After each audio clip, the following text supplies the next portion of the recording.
Antes de mais nada, desculpa pelo título do episódio de hoje, mas é porque a gente não sabe muito bem como é que as plataformas estão se comportando com relação ao documentário do Dinesh de Souza.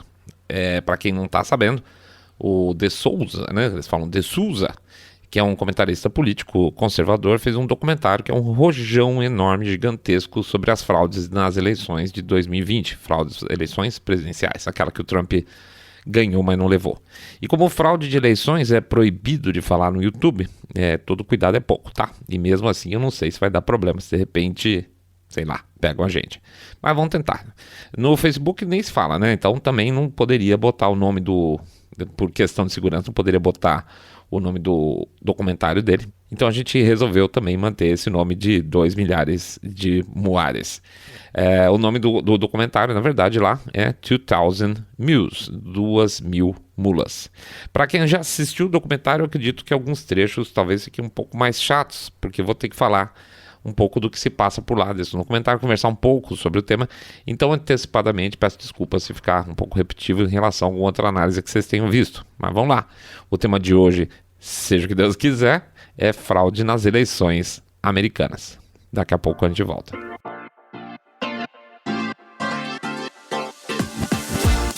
Saindo da bolha. Menos notícia, mais informação para você.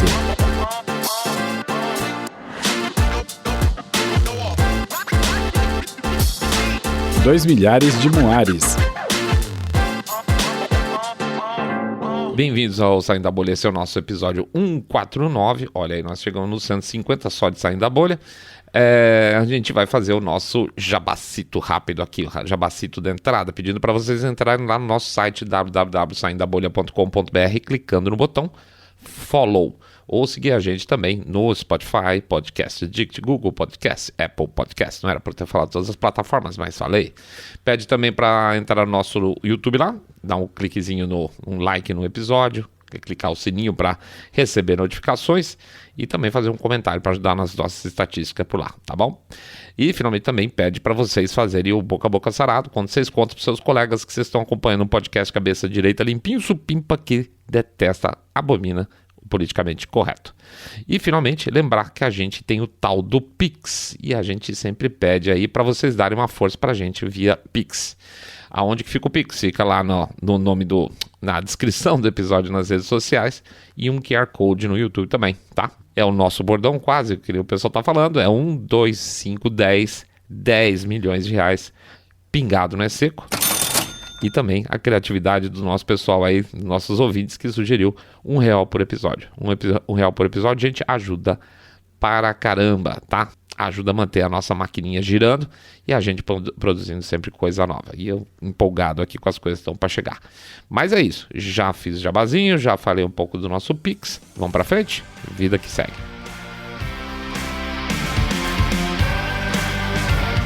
Contextualizando. Fraude nas eleições americanas. Teoria conspiratória com direito a kkk, né? Pois é. Lembra do nosso episódio sobre teorias conspiratórias? Aquele que a gente até na capinha do episódio mesmo botou um diagrama, o nosso famoso diagrama lá. Era o episódio 133. Então, as fraudes estão atualmente no estágio 2, que a gente chama. Lembrando, primeiro estágio estágio é negar, né? Você fala, isso não aconteceu, isso é uma loucura, teoria conspiratória. E aí quando começa a ficar mais complicado, o cheiro começa a exalar um pouco, vai para o estágio 2, que é o que? Minimizar, né? Já tem um monte de matéria, jornal de TV, que dá um jeito de fazer esse trabalhinho sujo, tá? O seguinte, fraude até tem, claro, sempre teve. Mas a ponto de mudar resultado de eleição, não. Claro que não, né? Teria que ser, aí sim de novo, teoria conspiratória. Então, teoria conspiratória antes era quando você falava que era fraude. Agora, teoria conspiratória é quando você fala que poderia ter mudado os resultados. E isso, até o início dessa semana, é onde a gente estava exatamente. Quando se fala em fraude dentro do próprio espectro republicano mesmo, do Partido Republicano, o que não falta é gente te dando pito. Tá? O republicano, o político republicano não gosta muito quando você fala a respeito. É como se você atrapalhasse a busca da racionalidade republicana ao entrar nesse assunto. Talvez não seja um assunto, seja sei lá, meio indigesto para as próximas eleições. Então, não, fica quietinho também. Então, não é só questão dos democratas fingirem que nunca aconteceu, mas muito republicano também prefere jogar isso para baixo do tapete, porque já foi mesmo, já ganhou, não vai reverter, aquela coisa toda. Pode ver, passada as eleições, rapidamente esse negócio meio que sumiu do ar, com exceção de 2 estados, Arizona e a Geórgia. Fora isso, tinha aí um residual de processos jurídicos que estavam rodando, que foram caindo um, por parte de decisões da justiça. E uma parte porque não poderiam rodar mais, porque o processo eletivo acabou, né? E é mais ou menos como a situação do Lula, sabe? Não é porque a corte disse que não teve problema, assim como não é que o Lula foi inocentado, simplesmente por questões técnicas esses processos foram caindo. Deixo bem claro aqui, pode ter alguns casos, mas nenhum que a gente acompanhou, o processo caiu por mérito, tá? Geralmente é sempre alguma questão técnica. Esse não devia ser o foro escolhido. A gente não sabe se não sei o que lá. Já acabou a eleição mesmo, agora não tem o que fazer. Então, assim, não tem mérito julgado. E nesses estados que eu tô falando aí, a Arizona e a Geórgia, principalmente no Arizona, teve indícios cabeludíssimos de fraude. Mas olha que coisa. Os logs das operações do sistema foram apagados, e apesar da legislação não permitir, tá? Eles tinham que guardar esses logs, eu acho que por não sei quantos anos, mas apagaram. Que azar, hein? Então não vai dar para auditar porque apagou os logs, é isso mesmo, e ficou por isso mesmo, tá? Veja, isso quer dizer que existe uma lei que alguém deveria ter sido responsabilizado por apagar esses logs, mas absolutamente nada aconteceu. Por quê? Porque você tem promotores democratas, você tem comissão eleitoral democrata, então lei, ora lei, né? Acho que não é nenhuma novidade para vocês aí que alguns aspectos legais e constitucionais são pouco ou nada importantes para quando é do interesse da esquerda, e aí eles não são levados em consideração. Aí o jogo é outro. Então tá, a gente tinha naquela época os seguintes elementos, vamos chamar assim. A gente teve leis que foram alteradas pelo executivo sem passar pelo legislativo estadual, para mudar a eleição lá em determinados estados americanos. Tá? Simplesmente o executivo deu uma canetada e mudou a legislação, não podia. Você tinha apurações que pararam no meio da noite, lembra disso, né? Com o Trump na frente, na hora que abria a apuração de novo, o Trump estava atrás. Ninguém achou estranho isso aí. Teve apurações infinitas nos estados democratas, não terminava nunca, né? Ficava lá nos 99% e não saía disso. Até que, rapaz, menino, Biden ganhou por pequena margem, né? Que surpresa. Então, essas apurações, aconteceu isso, por exemplo, na Arizona, na Geórgia, Pensilvânia, aconteceu isso também. Então enrolava, fica lá 99 e tal. E o resultado desses lugares onde você tinha uma apuração infinita era que você tinha placares muito apertados. Enfim, tudo foi preparado para que, entre outras coisas, que foram desde a fiscalização do ponto de votação, até locais de contagem de votos, passando por voto correio, tudo virasse uma peneira gigantesca em termos de segurança naquela eleição. Que eles insistem, nossa, foi a eleição mais segura da história dos Estados Unidos, não sei porquê, tá? Não tem critério nenhum, mas eles ficavam repetindo isso aí. Mas sabe qual é o problema? É que isso, de certa forma, então o documentário em algum momento comenta, é um crime perfeito. É um crime sem autoria, não dá para provar nada que tenha acontecido, a não ser, por exemplo, no caso de que os sistemas pudessem ser abertos. E quando eles foram abertos, como no caso do Arizona, já estava tudo apagado. Então, ficou um crime sem castigo, um crime perfeito, Biden na presidência. A grande máquina de fraudes nas eleições americanas foram, portanto, em grande parte os votos pelo correio. Isso sempre foi falado. Esses votos são complicados de pegar no pulo também, porque uma vez que a identificação do eleitor está no envelope que é enviado para ele em casa, tá? O Estado, vamos chamar assim, manda o envelope com o cara, com a identificação dele. Na hora que o cara abriu o envelope e tirou a cédula de dentro, já era. É uma cédula como qualquer outra, tá? Pode ser de A, de B, eu posso dizer que é meu, que é da minha avó, tanto faz. Não tem como. Não existe identificação em cédula. Portanto, fraude, a gente sempre soube que teve. O problema é a dimensão, né? Daria para mudar a eleição, os resultados? Segundo a imprensa, kkk, de jeito nenhum. Políticos republicanos, olha, tá faltando aí uma prova concreta, então é melhor não reclamar, senão eu vou passar por conspiratório, vão dizer que eu sou chorão, que não sei perder. Vai pegar mal para mim como político. E foi assim 2020, 2021 e chegamos agora em 2022. 2000 News. A internet entrou em polvorosa essa semana e a razão foi o documentário do Dinesh D'Souza, ou D'Souza, como eles falam, que ele colocou no ar, o tal do documentário chamado 2000 News. Eu digo a internet porque, é claro, a mídia totalmente desconsiderou, como de costume, tá? E mesmo emissoras que poderiam ser ficar um pouco mais empolgadas com a situação, mais à direita, teoricamente, como a Fox e a Newsmax, não falaram nada, tá? A Newsmax chegou a agendar uma entrevista com D'Souza, mas acabou cancelando. A Fox nem tinha fingiu que não era com ela. Aliás, a Fox sempre foi meio suspeita nessa questão eleitoral. Aí não sei se vocês lembram, no primeiro dia, na primeira noite das eleições, a Arizona estava longe de resolver, e tanto que ficou nesse bate e volta, ficou no 99%, não sei quantos dias tá, e na mesma noite a Fox foi a primeira a dizer que o Arizona estava na mão, que já era apontado para os democratas. Furadíssimo, pegou muito mal, nunca entenderam por quê. Aspas, tá?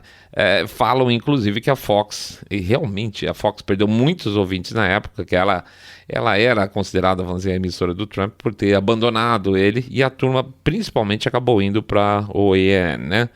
Então o Newsmax e o OAN viraram alternativa, e o Newsmax agora deu essa bola fora também. Pois bem, qual a pegada do documentário do D'Souza? De verdade, gente, a ideia dos caras que geraram a ideia toda desse documentário, ou seja, as ações que geraram esse documentário, é simplesmente genial. E eu adoro gente inteligente, eu morro de inveja. A gente sabe muito bem que as apps que a gente usa nos nossos celulares, que a gente baixa, elas roubam uma porrada de dados nossos e fica por isso mesmo, né? Só quando a coisa é muito cara de pau normalmente que acaba acendendo um alerta. Olha, esse cara tá pedindo muita coisa, então eu não vou baixar não. E às vezes até algumas apps o pessoal fala, não baixa que pede coisa demais, não é assim? Mas em geral centenas de apps roubam dados nossos todo santo dia, e esses dados são revendidos para empresas que trabalham com geolocalização. Em outras palavras, um sem número de entidades privadas, imagina o governo, sabe exatamente onde você esteve ontem, que horas você chegou em casa, que hora saiu para trabalhar, sabe tudo do seu deslocamento diário, tudo, o tempo todo, se eles quiserem. O ponto é que eles teoricamente não sabem quem é, ou o que seria, aí no caso seria uma trava de privacidade, quem é que fez esse deslocamento, tá? Eu não sei que é sei lá, Robson Apolônio, que foi daqui para lá aquele dia, se foi a Márnia. Então, assim, eu sei que teve um celular que foi daqui para lá, de lá para cá, que estaciona na rua tal, ficou tanto tempo, mas eu não sei pessoalmente quem são essas pessoas. E isso aí é teoricamente uma trava de privacidade. Mas essas informações geralmente vêm associadas a uma identificação do celular. Então, ou seja, quem sabe quem tem qual celular, sabe quem fez o que durante o todo santo dia, certo? Literalmente, nominalmente, você consegue descobrir no final das contas. Péssimo, né? Esses dados, então, são passados para empresas utilizarem nas suas áreas de marketing. Mas isso é o que a gente imagina, tá? Que a gente imagina que é uma coisa que tudo bem, que o pessoal de marketing vai usar para me oferecer os meus produtos, os melhores produtos, desculpa. Bom, um grupo de, vamos chamar assim, militantes a favor de eleições limpas, chamado True the Vote, teve uma ideia que foi o seguinte: e se a gente comprasse esses dados de geolocalização das pessoas? Por que eles fariam isso? Porque eles sabiam, como qualquer um sabia, até a gente que é bobo sabia, né? Que esse lance de voto pelo correio ia ser uma barbada para fraude, tá? Soma isso o seguinte: a pessoa que vota pelo correio, ela não entrega o voto dela num lugar oficial X. Ela joga o voto dela, a cédula dela, numa caixa, que é como uma caixa de correio, que coleta essas cédulas, tá? Então o cara vai lá e joga a cédulazinha numa caixa e vai embora. E essas pessoas, e as pessoas aí que trabalham nas zonas eleitorais vão de tempos em tempos vão coletando as cédulas que ficam dentro dessas caixas, tá? Eles vão retirando e fazendo seus relatórios. Teve mais tantos votos, etc e tal. Mas não é obrigatoriamente quem está falando onde a pessoa deixa, não é uma caixa de correio, tá? Ora, se eu consigo, pensa com a gente, se eu consigo traquear para onde as pessoas vão e eu sei que vai ter fraude, porque estava na cara que tudo isso estava sendo montado para fraude, eu posso garantir que se uma pessoa, digamos, for 5 vezes numa caixa dessa entregar voto, tem truto aí, certo? Porque o cara não vota 5 vezes, vota uma. Vamos até desconsiderar o seguinte, tem vários estados que permitem que outras pessoas levem o voto de uma terceira. Então, por exemplo, a minha vovó está com dor na perna, eu vou levar o voto dela lá na caixa. Então, eu fui 2 vezes numa caixa. É, normal. Não são todos os estados que permitem, tá? Mas, de repente, pode. E aquele dia que eu fui levar o voto da minha avó, minha esposa chegou e falou assim, não, faz o seguinte, leva o meu também. Então, o cara está levando 3 votos, tá? Então, ele pode 2 vezes levar 3 votos. Certo? Não é ilegal em todos esses lugares, em todos os Estados Unidos. Mas por que eu iria colocar voto lá na caixa 5 vezes? 10 vezes? Por que eu ia botar 10, iria numa caixa lá botar 3 votos 10 vezes? Não faz sentido, né? Então o que os caras fizeram? Eles botaram a régua lá em cima para não pegar aspas, inocente, tá? Só para não gerar chororô. Então, só pessoas que foram 10 vezes numa caixa dessas para botar a cédula, que foram considerados inicialmente como suspeitos. Mas ainda assim, de repente eu posso falar, nossa, mas o que é que isso acontece? Que o cara é super patriota, ele ajuda todo mundo lá da região dele, do bairro dele, e acabou indo 10 vezes, né? Então vamos supor que a gente é bobinho e a gente acredite nisso. Ah, não, verdade, ele tá levando 30 votos lá dentro para botar na caixa porque ele é um patriota, tá? Então o importante passa a ser agora de onde vêm esses votos, porque se ele tá falando, a gente tá falando aqui, vai ver que ele tá levando a família, de amigos, da redondeza, né? De onde vêm esses votos que esses caras estavam botando na caixa? Muito bem, existem várias aspas, ONG que servem para, aspas, incentivar as pessoas a se registrar para votar, com essa história, né? Todo mundo sabe o que eles fazem, é o que chama ballot harvesting, ou seja, é uma colheita de votos, tá? É uma ONG que fica receptando votos de pessoas que de repente não vão votar. Votos que chegaram pelo correio e são roubados de uma caixa de correio, votos que, sei lá, você mora numa favela, aí chegou um cara, bate na sua porta, abre e fala, escuta, você já recebeu sua cédula para votar nas eleições? Já recebi. Então faz o seguinte, me dá, senão eu te cubro de porrada. Aí você dá a cédula pro cara, essa é uma outra forma. Olha, faz o que eu estou mandando, senão a sua família vai ter problema. Outra forma. Outra forma muito comum, muito comum, é pegar e enganar velhinhos em asilos. Olha que coisa bonita, né?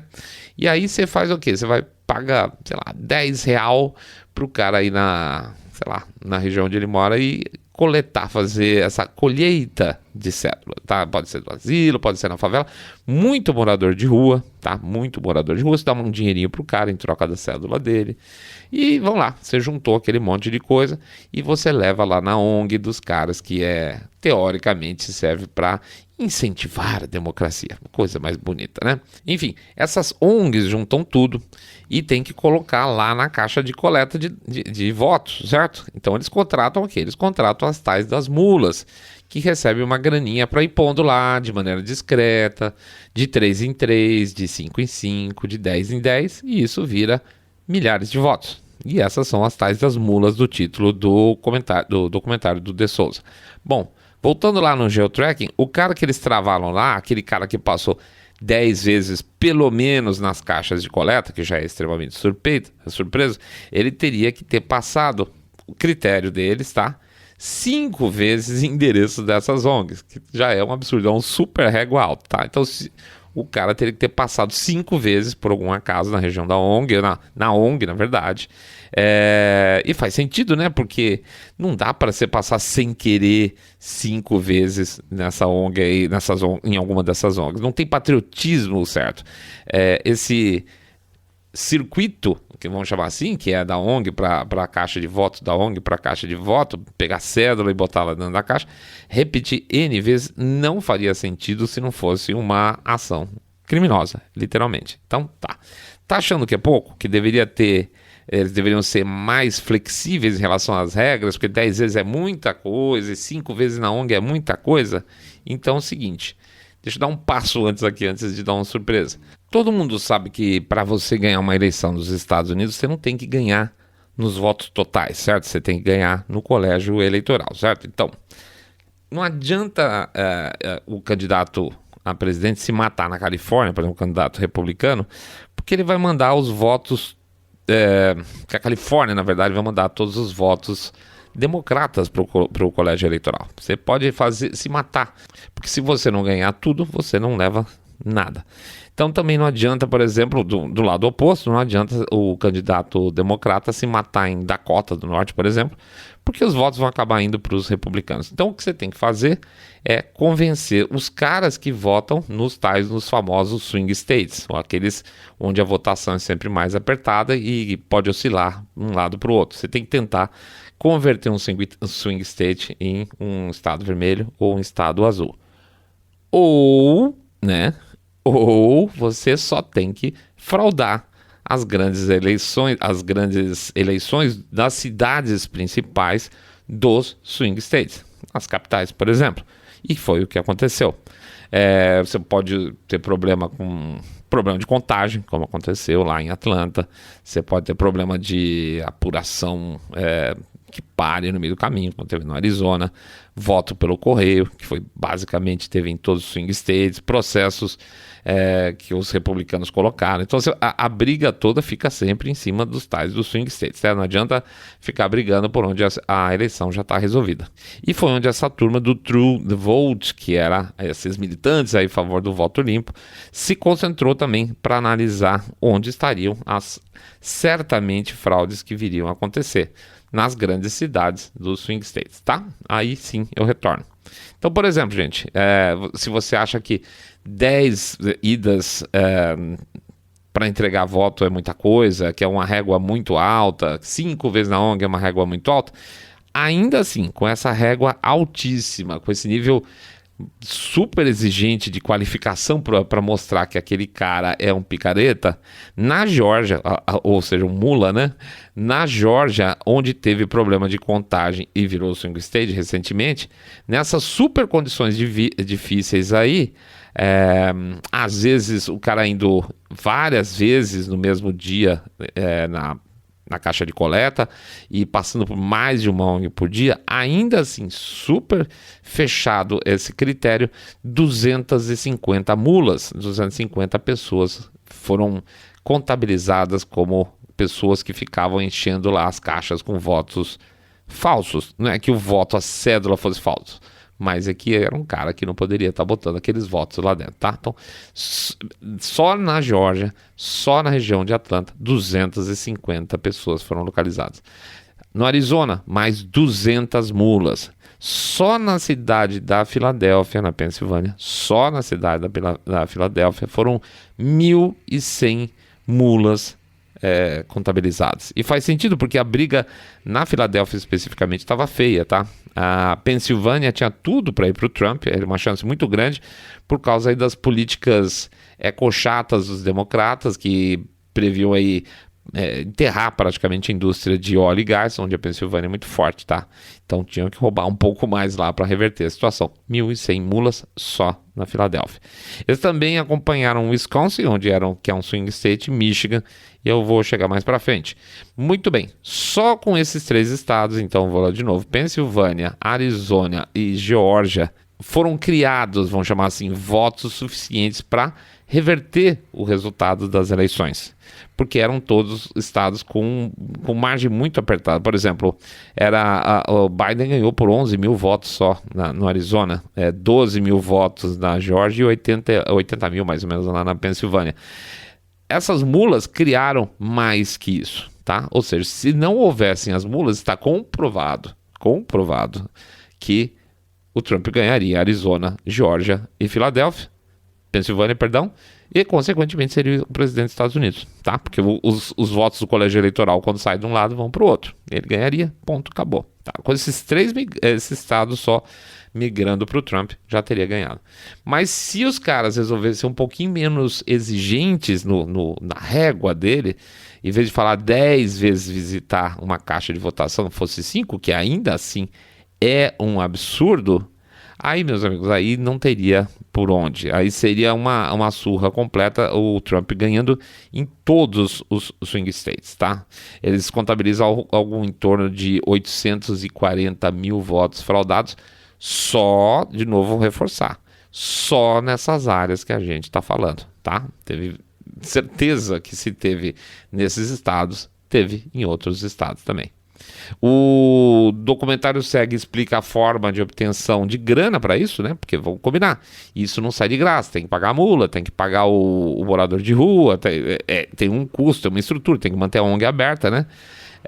E como sempre, a base de tudo são as tais non-profits, essas ONGs que, por sinal, a gente falou no último episódio anterior nosso, quando a gente fala do George Soros e Bill Gates. Por quê? Porque são ONGs que você não precisa mostrar quem fez a doação, tá? Então é aí que entra o dinheiro sujinho dessa turma.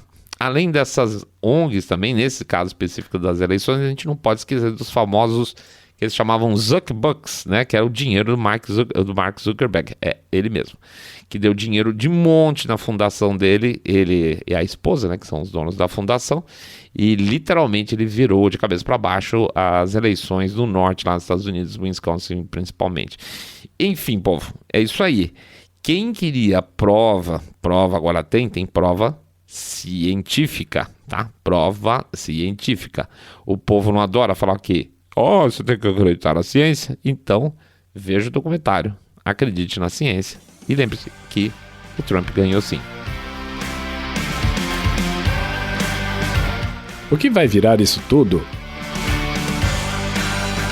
Antes de eu falar de futuro, eu estava lembrando um negócio aqui que eu queria dividir com vocês. No Texas, os democratas estavam super confiantes, tá? Inclusive tinha pesquisa falando que tinha chance do Biden ganhar no Texas. Não ganhou, obviamente, até no Texas.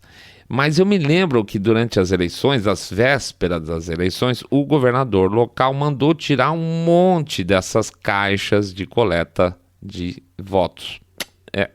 Lembrei hoje disso. E foi um auê enorme na época, porque falaram que obviamente chamaram ele de racista, né? A primeira coisa que vem, porque ele não estava permitindo que as pessoas mais pobres pudessem votar. Papo furadíssimo e tal. Isso me faz pensar, com toda honestidade, que de alguma forma essa movimentação, essa fraude de alguma forma era esperada ou estava sendo observada, dependendo do estado, durante o transcorrer dela. E por isso que o estado do Texas falou assim, nossa, olha a quantidade de nego votando dobrado, triplicado nesses lugares. Lembrando, tudo filmado, tá?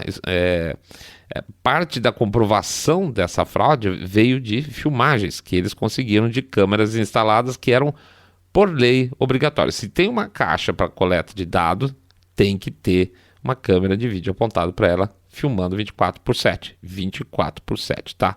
E essa instituição, a True the Vote, ela conseguiu 4 milhões de horas de vídeos para provar. Entra o cara, volta ele lá de novo, volta ele lá de novo. Então, não é só o geotracking que eles conseguiram fazer para, que você pode dizer assim, é não tangível dizer que é o dado desse celular. Não, com o dado desse celular, eles conseguiram junto com as câmeras, ver que o cara entrou 1, 2, 3, 4, 5, 6 vezes lá para botar o votinho na caixa dele. Então, as câmeras instaladas na região, quando não estavam com aspas, problemas, conseguiram gerar uma série de provas para hoje eles poderem fazer esse documentário. Eu acho que esse é um grande carimbo final de validade no trabalho que esses caras fizeram, tá? Então, eu não duvido que o Texas, por ser um estado vermelho, percebeu, por exemplo, que estava acontecendo isso e fechou a porta na cara dos sujeitos e azar se vão me chamar de racista, que eles fizeram. Bom, e o que vem por aí? Bola de cristal? Bola de cristal. Se for seguir o processo natural das aspas teorias conspiratórias, agora que tem um fato novo, a lógica diz o seguinte: hipótese 1. Se conseguirem abafar, e eu quero dizer aqui imprensa e outros órgãos, conseguirem abafar esse documentário do Dinesh de Souza, não vai mudar nada, tá? Fica como tá, vai ter um monte de gente chiando e não muda muita coisa.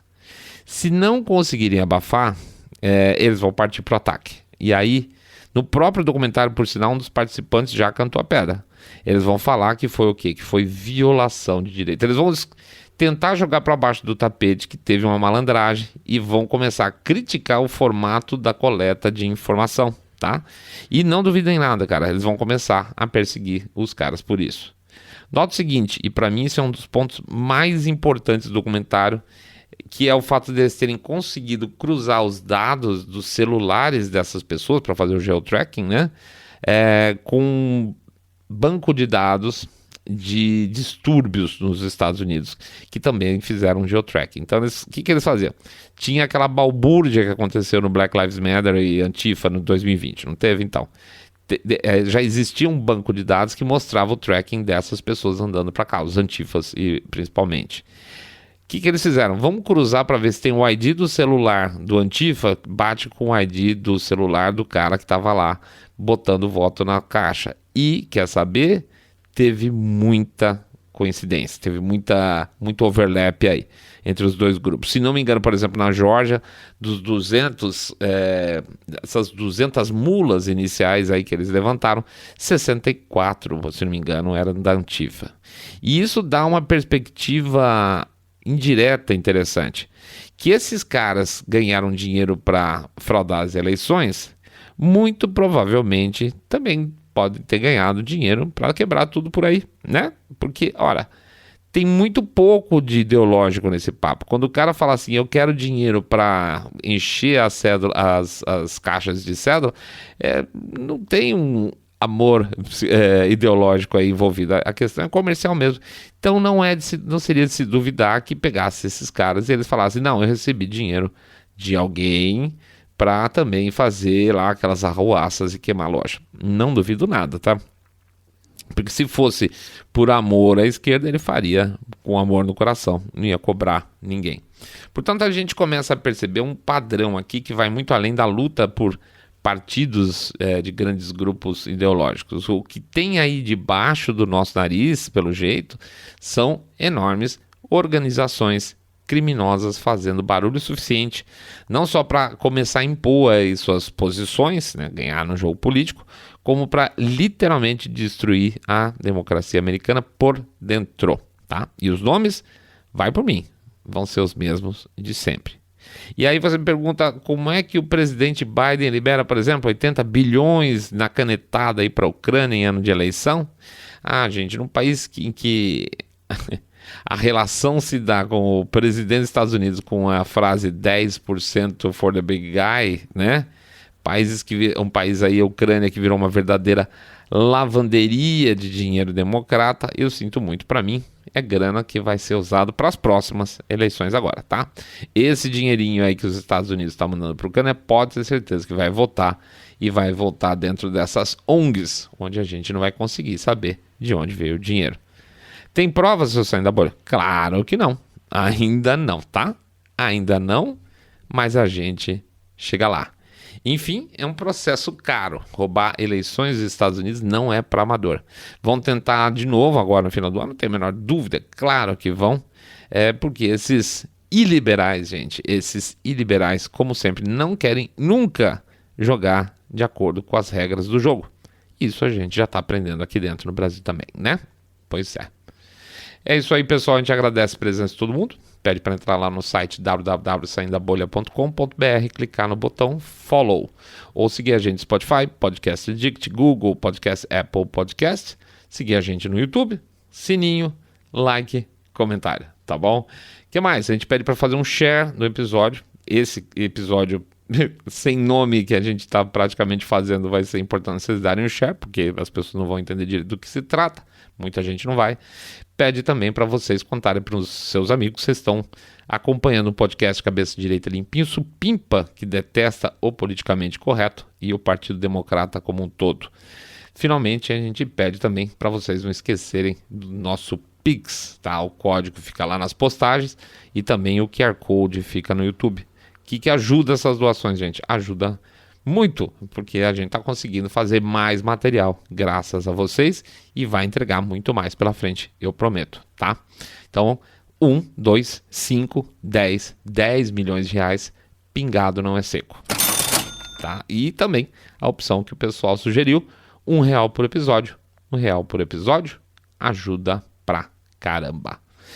Isso aí, a gente tinha prometido um podcast no domingo, não deu, botamos na segunda, então a gente vai fazer 3 essa semana, quarta, sexta e domingo, tá bom? Vamos pra frente, vamos trabalhar, muita coisa pra fazer pela frente, um monte de revisão, um monte de texto, coisa muito boa, estamos muito felizes mesmo, estamos uma empolgação que vocês nem imaginam. Vamos lá, vamos pra frente, vida que segue, gente. Eu quero que vocês fiquem, óbvio, fiquem todos muito, mas super bem. Saindo da bolha.